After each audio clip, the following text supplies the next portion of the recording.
Everyone, स्वागत है आप सभी का अनअकैडमी की केमिस्ट्री की क्लास में। कैसे हैं आप सब? बारी बारी स्वागत बोल रही थी। तो very very very good evening to all of you. Good morning, good afternoon, good evening, depending आप कब ये वीडियो देख रहे हैं। तो आज मैं आप लोगों के साथ शेयर करने जा रही हूँ एक बहुत ही सीक्रेटिव चीज, विच इज सीबीएसई की स्कीम। अब सीबीएसई की स्कीम क्या? जीवन में ना सब लोग अलग-अलग तरीके की स्कीमें बनाते हैं। हमारे पेरेंट्स हमें पढ़ाई के लिए कन्विंस करने के लिए अलग स्कीम बनाते हैं। मैं आपको पढ़ाने के लिए, चीज़ें समझाने के लिए अलग स्कीमें बनाती हूँ। पर करंटली हमारी लाइफ में सबसे ज़्यादा इम्पोर्टेंट है सीबीएसई की स्कीम। अब ये कौन-सी स्कीम है मैम जिसके बारे में हम बात कर रहे हैं? हम बात कर रहे हैं सीबीएसई की मार्किंग स्कीम के बारे में। वो क्या होती है मैम? जैसे all over India CBSE class 10th और क्लास 12th के एग्जाम्स कंडक्ट कराती है, ठीक है। अब उस एग्जाम्स की जो आंसर शीट है उन्हें चेक करने के लिए आपके ही स्कूल टीचर्स जाते हैं। बट ऐसा नहीं है ना कि मेरे जो आंसर शीट है वो मेरा ही स्कूल टीचर चेक करेगा। ऐसा नहीं होता है, किसी दूसरे स्कूल की टीचर मेरा आंसर शीट चेक करेगी। अब व्हाट इफ मेरे हिसाब से करेक्ट आंसर ए होना चाहिए था, पर जो टीचर मेरा आंसर चेक कर रही है उसके हिसाब से करेक्ट आंसर बी है, पर कोई दूसरी टीचर है उसके हिसाब से करेक्ट आंसर सी है। जितने लोग उतनी ही डिफरेंट डिफरेंट तरीके के कॉन्सेप्ट्स लगाएंगे वो। तो इसीलिए सीबीएसई ने एक स्कीम निकाली है, मार्किंग स्कीम। हर साल होती है, कोई नई स्कीम नहीं है। पता चले तुम पिरामिड स्कीम समझ के पैसे पूसे लगा दो, ऐसा कुछ नहीं है। तो सीबीएसई एक मार्किंग स्कीम प्रोवाइड करती है अपने टीचर्स को जो जो पेपर चेक कर रहे हैं, ठीक है। अब वो बोलते हैं कि भाई मान के चलो क्वेश्चन है कि एसिड्स का टेस्ट क्या है। Question is what is the test of acids. तो सीबीएसई अपनी मार्किंग स्कीम में लिखे रखेगा आंसर सार, SOUR। तो अगर किसी बच्चे ने इस मार्किंग स्कीम वाला आंसर या इससे मिलता जुलता आंसर भी लिखा है, वो कीवर्ड्स स्पेशली मेंशन करे हैं, तो उस बच्चे को पूरे पूरे बटे नंबर मिलने चाहिए, ठीक है। तो ये सारी चीजें किस चीज के लिए? ताकि यूनिफॉर्मिटी रहे हमारे सारे बच्चों के बीच में, सारी आंसर शीट्स के बीच में। ओके, चलिए। तो फिर अब हम आगे चलते हैं और देखते हैं कि ये किस तरीके से स्कीम वर्क करती है। तो सबसे पहले हम लोग सीबीएसई के क्वेश्चन पेपर के कुछ क्वेश्चंस देखेंगे, फिर उनके ऊपर उन्हें किस तरीके का आंसर चाहिए वो देखेंगे। तो सबसे पहला क्वेश्चन क्या है? How are covalent bonds formed? ठीक है, कि कोवलेंट बॉन्ड्स किस प्रकार से बनते हैं। ये सीबीएसई के क्वेश्चन पेपर में सवाल आया था। अब बहुत से बच्चे ऐसे लिख देंगे कि covalent bonds are formed by the sharing of electrons. बहुत से बच्चे ये आंसर लिख देंगे कि covalent bonds are formed when one element gives electron to another element gives electron to another element। इस तरीके की कुछ माया लिखेंगे।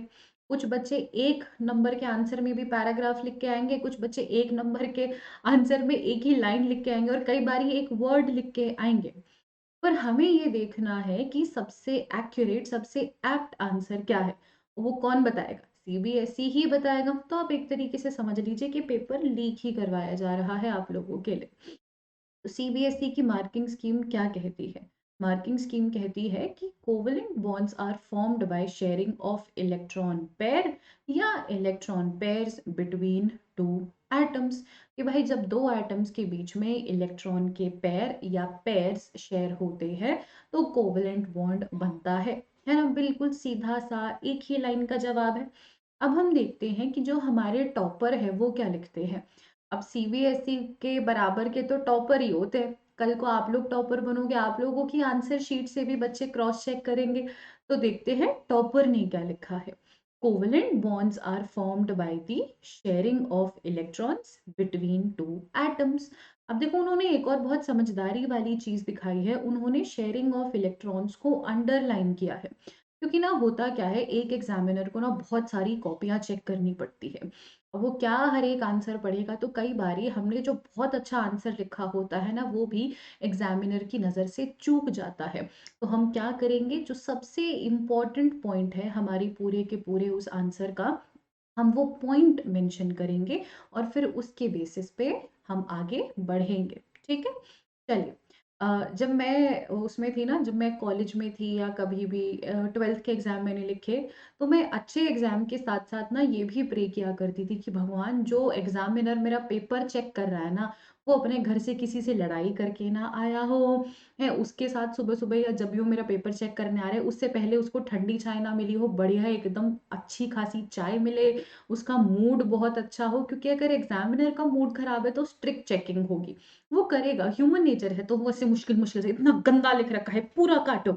और अगर मूड अच्छा है एकदम, उनकी वाइफ ने उनके साथ या उनके हस्बैंड ने उनके साथ लड़ाई नहीं करी है, ही विल बी लाइक कि चलो ठीक है, कोई नहीं, बच्ची ने एटलीस्ट कोशिश तो करी है, आधा नंबर तो दे ही देते हैं।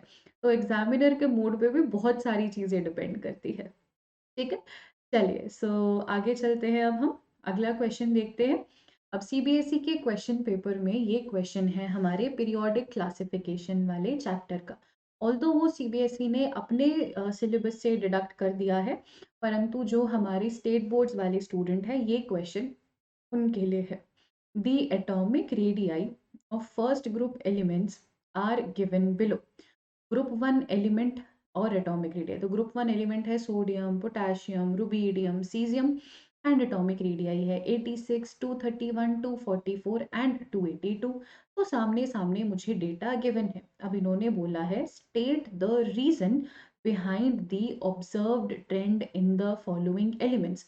तो हमें क्या ट्रेंड ऑब्जर्व करने को मिल रहा है कि मैम, जैसे जैसे हम सोडियम से पोटेशियम, पोटेशियम से रुबीडियम, रुबीडियम से सीजियम मूव कर रहे हैं, जो एटॉमिक रेडियाई है वो बढ़ रहा है 86 से 231, 231 से 244 एंड 244 से 282। अब हमें ये बताओ कि जो ये इंक्रीजिंग एटॉमिक रेडियाई है, इसका कारण क्या है, ये क्यों इंक्रीज कर रहा है? तो हम लोगों ने जो मार्किंग स्कीम देखी थी उसमें क्या था, atomic radii increases from sodium to cesium due to addition of new shells। अब ये क्वेश्चन देखकर ना बहुत से बच्चे रामायण लिख देंगे, पूरी की पूरी, पूरा का पूरा ग्रंथ छापाएंगे कि as we move from sodium to caesium the new shells are being added, and as the new shells are being added the distance between the nucleus and electron is increasing, due to that the effect of nucleus on the outgoing electron on the outermost electron is less, and hence because of that the atomic radii is increasing। चाहिए ही नहीं इतना, क्यों लिख के आना है, मांगा ही नहीं किसी ने, है ना? उन्होंने बस बोला कि भाई क्यों बढ़ रहा है ऐसा? तुम सिर्फ एक सीधी-सी चीज़ लिख दो, due to addition of new shells, और वहीं पर ही काम को खत्म करो। ना किसी ने हमसे पूछा कि बेटा आपके परदादा का नाम क्या है? तो क्यों बताना है? मुझसे कोई पूछेगा कि आपका नाम क्या है? तो मैं अपना ही नाम बताऊँगी ना, अपने पापा, दादा-दादी, परदादा, चाचा-चाची, उनका नाम थोड़ी ना बताऊँगी। कि देखो, वैसे तो मेरा नाम स्वाति है, पर मेरा नाम स्वाति कैसे पड़ा कि जब मैं पैदा हुई थी ना, तो फिर मेरे ना घर वाले ना पंडित जी के पास गए। पूछा किसी ने? जब तक कोई चीज़ पूछी ना जाए ना, लिखनी नहीं है। कत्ती नहीं लिखनी है, ठीक है? आगे चलते हैं, अब देखते हैं हमारे टॉपर ने क्या लिखा था। हर बारी टॉपर ही थोड़ी ना शाणे होते हैं। देखो, टॉपर ने 4 लाइनों में लिखा है आंसर, सीबीएसई को चाहिए ही नहीं था 4 लाइनों में, 1 लाइन में लिख देते, काम खत्म। पर टॉपर में अकल है। क्यों अकल है? क्योंकि जो बात सीबीएसई ने अपने मार्किंग स्कीम में लिखी है, टॉपर ने उसी को अंडरलाइन कर दिया। एग्जामिनर ने इसी चीज को देखा, उसने बाकी को पढ़ा ही नहीं होगा, उसने बस ये देखा अच्छा बच्चे ने क्या लिख रखा है, न्यू शेल इज एडेड, काम खत्म। वो आगे पढ़ेगा ही नहीं बाकी। इसलिए ना अपने आंसर्स में कीवर्ड्स मेंशन करना बहुत ही ज्यादा आवश्यक हो जाता है, बहुत ही ज्यादा इंपॉर्टेंट हो जाता है। तभी मैं तुम्हें कहती हूँ कि भाई, तुम्हें अपनी कैसी टूटी फूटी इंग्लिश लिखनी है लिखो, परंतु जो कीवर्ड है उस कीवर्ड को मेंशन करना मत भूलो कि भाई उसके लिए ये लाइन सबसे ज्यादा इंपॉर्टेंट है। जैसे इस क्वेश्चन के लिए सबसे इंपॉर्टेंट लाइन थी a new shell is added, तो तुम्हें a new shell is added word को मेंशन करना जरूरी है, ठीक है? इसीलिए ये सारी चीजें आपके लिए बहुत ज्यादा इंपॉर्टेंट है, इसीलिए मैं बारी बारी कह रही हूँ, फोकस रखो, फोकस रखो, फोकस रखो। ओके, चलिए आगे चलते हैं। अब हम अगला देखते हैं क्या है। अच्छा चलो, पूरा आंसर पढ़ लेते हैं। The reason for the observed trend is because atomic size increases down a group since new shell is added as we move down a group. This increases the distance between the nucleus and the outer most shell of the atom even though nuclear charge increases. जरूरत ही नहीं, पर लिख दिया, कोई दिक्कत नहीं। ज्यादा लिखने से ना नंबर नहीं कटेंगे, कम लिखने से नंबर कटते हैं, और ज्यादा ऐसे ही कुछ भी अनमन लिख दोगे तो कटेंगे। ओके, चलिए। अभी एक और क्वेश्चन है हमारे पीरियोडिक क्लासिफिकेशन चैप्टर का ही। इसमें अपने को कैटेगरी गिवन है, category A, category B, category C. Category A में मुझे 3 एलिमेंट्स गिवन है, कैटेगरी बी में एलिमेंट्स गिवन है, कैटेगरी सी में एलिमेंट्स गिवन है। हर एक का मुझे एटॉमिक मास वगैरह सब कुछ गिवन है। पहला सवाल मुझसे क्या पूछा गया है कि भाई ये बताओ ए बी सी में से कौन सा डोबरनियर ट्रायड होगा। ठीक है, which of the following is going to be a Dobereiner triad. Why did Mendeleev place elements of category A, B and C in 3 different groups? कि भाई A में ये 3 एलिमेंट आए, उसके बाद B में अलग एलिमेंट्स को पुट किया, उन अलग एलिमेंट्स को क्यों पुट किया, अलग से कैटेगरी क्यों बनाई। Is Newland law of octave applicable to all 3 categories? क्या Newland law of octave इन तीनों एलिमेंट और इन तीनों एलिमेंट को बिलोंग करता को फॉलो करता है, या इन तीनों कैटेगरी को फॉलो करता है? तो इन 3 सवालों का हमें जवाब देना है। ठीक है, तो सबसे पहला क्या था, सबसे पहला क्वेश्चन था कि डोबरनियर को कौन सा फॉलो करता है। डोबरनियर को हमारा लिथियम सोडियम पोटेशियम फॉलो करता है, तो सीधा लिख दिया लिथियम सोडियम पोटेशियम। तो पहले का आंसर क्या था, category A lithium sodium potassium, उसके लिए 1 नंबर मिल गया। दूसरा क्वेश्चन क्या था कि मेंडलीव ने 3 अलग कैटेगरीज क्यों बनाने का सोचा, या उन एलिमेंट्स को अलग अलग कैटेगरी में रखने का क्यों सोचा। तो यहाँ पर लिखा है सीधा answer, because the physical as well as chemical properties of elements of category A, B and C different। कि भाई है क्या बात कि कैटेगरी A के जो एलिमेंट्स हैं उनकी प्रॉपर्टीज डिफरेंट है कैटेगरी B से, कैटेगरी A एंड B की डिफरेंट है कैटेगरी C से। अलग अलग कैटेगरीज में इसलिए प्लेस किया है क्योंकि उनकी अलग अलग फिजिकल एंड केमिकल प्रॉपर्टीज है, एज इजी एज दैट। तीसरा क्वेश्चन था, क्या ये सारी की सारी category Newland law of octave follow करती है। तो देखो, जो तीसरा क्वेश्चन है वो 2 पार्ट्स में है ना। पहला पार्ट क्या है, is Newland law of octave applicable to all the 3 categories. तो इसका आंसर लिखा हमने नो। थर्ड वाले में 2 क्वेश्चन है कि क्या ये तीनों category Newland law of octave की है, और दूसरा पार्ट क्या है उसका, give reason to justify your answer. तो नो लिखने के सिर्फ मुझे आधे नंबर मिले हैं, जस्टिफाई करने के मुझे आधे नंबर मिले हैं। तो अगर आप सपोज एग्जाम में केवल नो लिखाओगे बिना जस्टिफिकेशन के, तो केवल आधा नंबर ही आपको मिलेगा। और जस्टिफिकेशन नीचे दे दिया कि भाई क्यों नहीं फॉलो कर रहे हैं मैम, क्योंकि जो न्यूलैंड लॉ ऑफ ऑक्टेव है वह केवल कैल्शियम तक ही सीमित रहता है। बस बात खत्म आपकी, ना ज्यादा हमें बात करनी है, ना ज्यादा हमें जिक्र करना है। ठीक है, अब ये देखो ये किस तरीके से हमारे टॉपर ने लिखा है कि कैटेगरी ए जो है, यानी कि लिथियम सोडियम पोटेशियम, वो डोबरनियर ट्रायड को फॉलो करते हैं। उसने ब्रैकेट में रीजन भी लिखा है कि भाई जो दोनों एलिमेंट्स हैं उनके आप मास को ऐड करो, अपॉन 2 करो, 23 निकलेगा जो सोडियम का मास है। पूरा पढ़े, एक्सप्लेनेशन मांगा ही नहीं तो हमें करना नहीं है।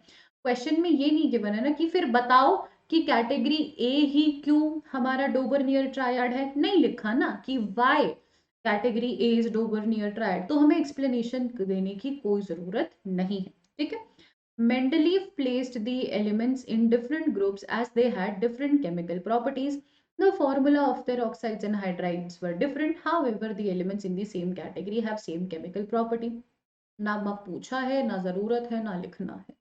तो अगेन मैं कह रही हूँ कि बच्चों की ना यूजुअली जब हम लोग बहुत ज़्यादा अंडर स्ट्रेस होते हैं एग्जाम में, हमारी हैबिट होती है चीज़ों को बहुत ज़्यादा ओवर लिख देने की, चीज़ों को बहुत ज़्यादा एक्स्ट्रा कर देने की, बिकॉज we're कॉन्स्टेंटली अफ्रेड भाई व्हाट इफ मैंने जो लिखा है वो कम हो। इंसानों की ना एक आदत होती है खुद को हमेशा कम आंकने की, यार नहीं मैंने ही कुछ गलत करा है, there must be something wrong, मेरी ही कोई गलती होगी। Whatever you are doing, whatever you are studying, it is absolutely fine. You're doing very very good. Have faith on yourself, have faith on your teacher. Okay, चलिए आगे बढ़ते हैं। अब आगे देखते हैं। अब जैसे सपोज न्यूमेरिकल क्वेश्चन आया है, ये हमारा केमिस्ट्री में कोई न्यूमेरिकल क्वेश्चन है नहीं आज सच, तो मैं इसलिए एक फिजिक्स का क्वेश्चन ले आई हूँ टू हेल्प यू पीपल। ठीक है, अब सीबीएसई के क्वेश्चन पेपर में आपका एक न्यूमेरिकल क्वेश्चन आया है कि एक इलेक्ट्रिक बल्ब है 200 वोल्ट का, 100 वॉट का, उसका रेजिस्टेंस निकालिए। Calculate the energy consumed by 3 such bulbs if they glow continuously for 10 hours for a complete month of November. ठीक है, and calculate the total cost if the rate is 6.50 rupees per unit. अब इसमें तीनों के तीनों हमारे numericals ही हैं और ये क्वेश्चन आपका 5 नंबर का है। अब इस तरीके के न्यूमेरिकल क्वेश्चंस को किस तरीके से अप्रोच किया जाता है, सीबीएसई क्या कहती है वो देखते हैं। तो सीबीएसई ने क्या बोला कि भाई सीधा फॉर्मूला लिख दो, तुम गिवन नहीं भी लिखोगे तो मुझे कोई दिक्कत नहीं है, पर तुम्हें दिक्कत होगी तो एग्जाम में गिवन जरूर लिखना। गिवन लिखोगे आपको ही सहायता मिलेगी, समय बचेगा, क्वेश्चन जल्दी सॉल्व होगा। अब देखिए फॉर्मूला लिखने के आपको आधे नंबर दिए गए हैं।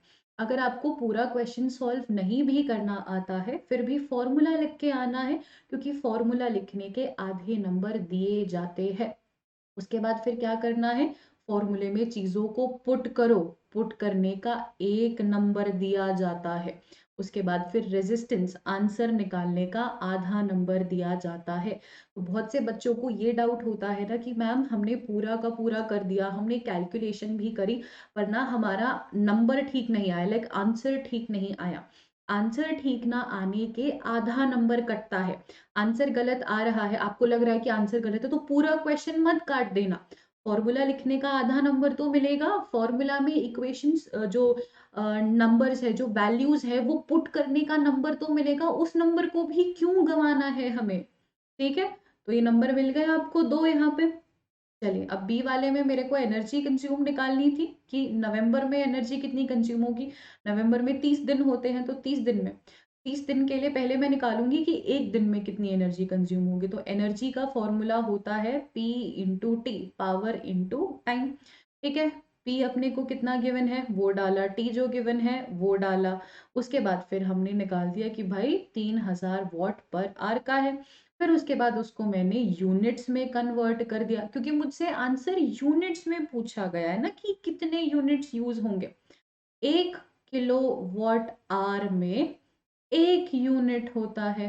ठीक है, यहाँ पे 3 किलोवाट आवर है, 3000 को 3 किलोवाट में कर दिया, तो 3 किलोवाट आवर में 3 यूनिट होंगे, और 3 यूनिट में क्या कितना होता है उसके लिए हमने इंटू 90 कर दिया। तो देखो अगेन फॉर्मूला लिखने का आधा नंबर, फॉर्मूला पुट करने का 1 नंबर, और फाइनल आंसर निकालने का आधा नंबर। आई होप मेरे पीछे चीजें छुप ना रही हो। रुको मैं साइड में आ जाती हूँ। बेटा कुछ ज्यादा ही दिख गई पर मैं बस ये दिखा रही हूँ आपको कि किस तरीके से हर एक चीज लिखने का नंबर है, आधा नंबर, 1 नंबर, आधा नंबर, टोटल कॉस्ट निकालने का 1 नंबर। तो आप देख रहे हो कि किस तरीके से मार्क्स का ब्रेकअप कर रखा है, किस तरीके से चीजों को तोड़ रखा है। And if we just overcome our fear, if we just overcome that डर कि यार नहीं यार हमसे तो नहीं होगा, नहीं हम जो कर रहे हैं वो तो गलत होगा ही। If we just overcome that fear and we have faith अपने ऊपर ना, और बढ़िया तरीके से भाई जो पेपर में आ रहा है लिख दो, कोई भी आंसर ब्लैंक नहीं छोड़ना है, ट्राई करने का, कम से कम एग्जामिनर तरस दिखा के आधा नंबर तो देगा। दैट आधा number can decide a lot of things for you people. Understood. चलिए आगे बढ़ते हैं। तो अभी फिलहाल मुझे इतने ही क्वेश्चंस आप सभी लोगों के साथ डिस्कस करने थे। ठीक है, एंड अगर आपको कोई भी प्रॉब्लम है, आपको किसी और हाँ एक बार टॉपर का और देख लेते हैं, सॉरी टॉपर ने क्या लिखा था वो और देख लेते हैं कि पावर 100 वॉट है। देखो टॉपर टॉपर क्यों है, क्योंकि उसने गिवन लिखा है, एग्जामिनर ने नहीं बोला लिखो, उसने खुद लिखा, फिर उसने फॉर्मूला डाला, फॉर्मूला पे टिक मारा, उसने फॉर्मूला पुट किया, रेजिस्टेंस निकाला। उसके बाद आगे चलते हैं हम। फिर उसने एनर्जी किस तरीके से निकाली, एनर्जी का ये डाला, एनर्जी पूरा निकाला उसने, ये सारी चीजें देखो पूरी कैलकुलेशन करके उन्होंने निकाला। फिर उन्होंने रेट निकाला। ठीक है, सो अगेन डिफरेंस क्या है अपने में और टॉपर में, कि भाई वो गिवन लिखता है। आई बात समझ में। तो बिल्कुल घबराना नहीं है, अपने में भरोसा रख के अच्छे से शांत दिमाग से तैयारी करनी है, तब हो जाएगा। जब भी डर लगे, जब भी किसी चीज से घबराहट हो, आंख बंद करके 3 बारी सांस लेना और बोलना ये पल भी गुजर जाएगा। I will overcome this and I will be the best, because you are the best. आई बात समझ में। चलिए तो मिलते हैं आप सभी लोगों से आपकी क्लासेस में। अगर इसमें कोई भी ऐसी चीज है जो आपको समझ में नहीं आई है, कमेंट सेक्शन में जाइएगा, बेझिझक बिना डरे मुझे बताइएगा। मैं पूरी कोशिश करती हूँ कि मैं मेरे स्टूडेंट्स की हेल्प कर सकूँ। मिलते हैं आप सभी लोगों की क्लासेस में, तब तक के लिए Bye bye, all of you, and take care. And it's going to be an amazing journey. Okay? So don't worry. Bye bye.